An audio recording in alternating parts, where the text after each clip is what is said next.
madje edhe një policë i cili edhe ka ndru jetë aty. Dhe tashti këtu drejtësia nuk mund të kryhet me kaq, pra ka shumë punë, duke pas parasysh se në Rati gjenden më shumë se 40 persona. Dhe se mundësia për qasjen ndaj tyre është bukur e vështirë për shkak se ata jetojnë në Serbi dhe shteti serb i ruan edhe i mban aty. Përveç nëse ekziston ndaj mekanizëm tjetër, i cili mund shfrytëzohet përmes Interpolit, për ta siguruar qasjen ndaj tyre nëse ata lëvizin jashtë kufive të Serbisë. Përndryshe, kjo është ajo pjesa tjetër që duhet diskutohet, studiohet, vlerësohet se a munden persona tjerë të kapen dhe të vinë para drejtësisë në Kosovë, sikurse e patën fatin këta të cilët janë kapa, arrestuar dhe janë dënuar tashmë. E qartë. Sa i takon personit të tretë që është dënuar me 30 vite, a është edhe ky një augur që edhe të tjerë pjesë e kësaj strukture do të jenë në lupën e autoriteteve të Kosovës në vijim, që edhe mund të marrin dhe ata dënim pas janë pjesë e kësaj strukture? Drejtësia dhe politika janë dy gjëra të ndara. Drejtësia bën punën e vet dhe ata i ngelin mbesin dorën e drejtësisë, dorën e prokurisë, policisë, gjykatës. Këtu politika, fjalimet politike e tjera nuk zën vend, për shkak se ne për shkak të veprimeve politike të kaluar kemi mësuar nga shteti i Serbisë, nga Miloševići, dhe tashmë përgjegjësia është individuale deri në një kufi, aq sa tërbashkohet me përgjegjësinë e personave të tjerë në një grup të caktuar. Po konsideroj se organet policore, hetimet dhe prokuroria speciale e Kosovës kanë ndërmarrë veprime të mira drejta për zbardhjen e kësaj çështje dhe me qenë se është dokumentuar vepra penale lidhur me këta 3 persona, po konsideroj se masën e madhe pa dashur që ta paragjykojnë aspektin profesional, etik e ligjor, por duhet shërbejnë ato provat e njëjta edhe për personat e tjerë që kanë qenë aty. Po çka aty ka dallime në mënyrën e të vepruarit.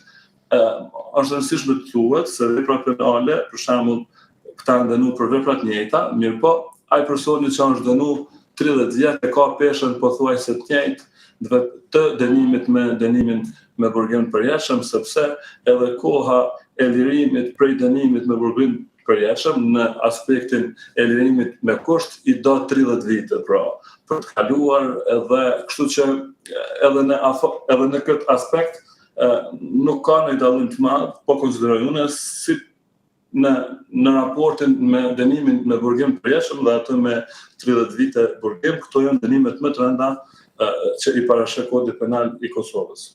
E qartë, avokat në mënyrë hipotetike, po tentoj dhe unë që t'jem pak asnjanë, se ndonë se me të drejtë anojmë nga e drejta dhe nga një dëshmoria deutër në Kosovë. A ju lind atyre drejta për ta apeluar vendimin edhe nga gjykata? Po normalisht që po, është drejtë ligjore, mjeti juridik është garancë kushtetuese drejtave menorëve, konventa ndërkombëtare kanë afatin 30 ditor është Kosovë, të cilën mund ta apelojnë në gjykatën e apelit, ata do ta kenë mundësinë varësisht se çfarë vendos gjykata e apelit. Po supozoj që ky vendim ngelet fuqi, e kanë mundësinë në mjetin e jashtëzakonshëm juridik që ta atakojnë vendimin në gjykatën supreme, dhe kur shtiren këto mjetet e rregullta dhe të jashtëzakonshme në gjykatat e rregullta, siç është themeluar apeli dhe supreme, atë do të kenë mundësi edhe në gjykatën kushtetuese të Kosovës. Pra kjo është shumë shkallshmëria e ankimimit e cila parashihet dhe e cila është një drejtë e garantuar që i takon secilit që vihet para përgjegjësisë penale në Kosovë. E qartë.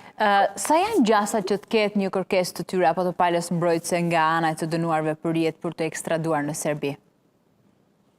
Ndoshta mund të ketë kërkesë prej tyre, por ata komunikimin e mirëfillt nuk e kanë me Kosovën. Ata nuk e njohin Kosovën, shteti i Serbisë. Ata komunikojnë përmes EULEX-it dhe organizatave tjera policore.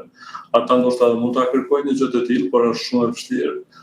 Apo mund të them thyse e pamundur që një gjë të tillë ta pranoj Kosova. Kjo është një pyetje shumë interesante që më bërë edhe se kisha menduar ndoshta tash shumë kohë më përpara.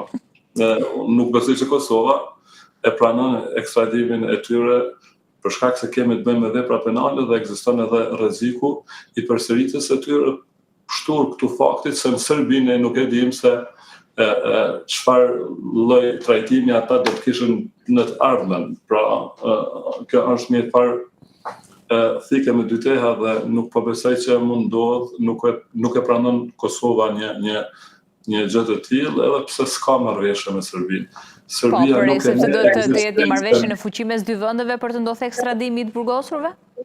Duhet ta njeh herë Kosovën Serbia. E qartë. Le ta njeh Kosovën. Pas kemi vite përpara për të ndodhur ky proces i ekstradimit, me sa shoh. Po duke parë se si vepron Serbia ndaj Kosovës, atëherë po